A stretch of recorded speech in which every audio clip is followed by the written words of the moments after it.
যিশু। আজ 27শে এপ্রিল।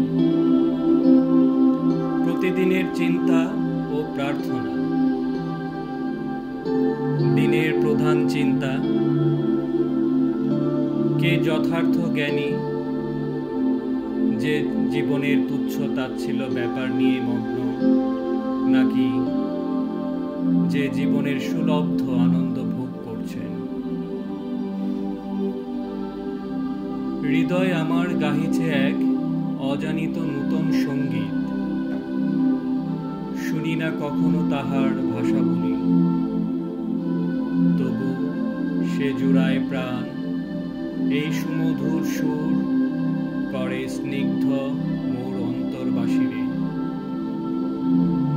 কথা তার রহে অজানিত, যবে আমি বসি একা নির্জনতা মাঝে।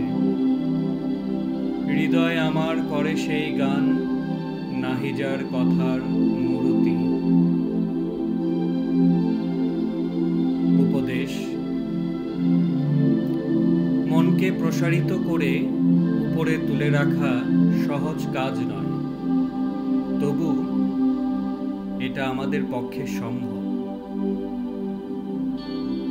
আমরা যেন নিজেদের এক ধীর স্থির সমভাবের অবস্থায় আনতে পারি।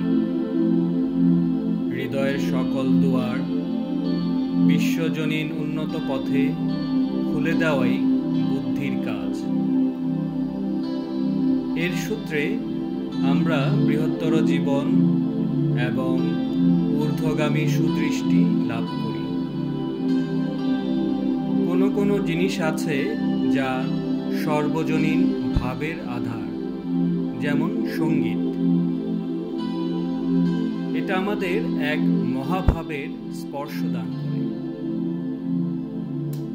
এর সূত্রে আমরা জ্ঞান ও প্রাণের ভাণ্ডারের সাথে যুক্ত হই।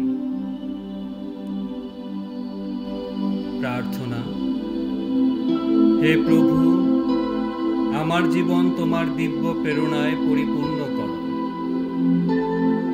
এ যেন একমাত্র মঙ্গল ও কল্যাণপ্রসূ হয়। সকল ক্ষুদ্রতা ও সংকীর্ণতা হতে আমাকে বিমুক্ত করো। আমার সহায় হও, যেন সেই বিরাট ও মহা ঐশ্বর্যময় সত্তায় আমার চিন্তা নিবদ্ধ হয়। আমার হৃদয় মনকে এমনভাবে প্রসারিত করো, যেন এ হৃদয় মন তোমাকে ধারণ করতে পারে। আমি যেন নিজেকে সর্বতোভাবে তোমার পাদপদ্মে নিবেদন করি।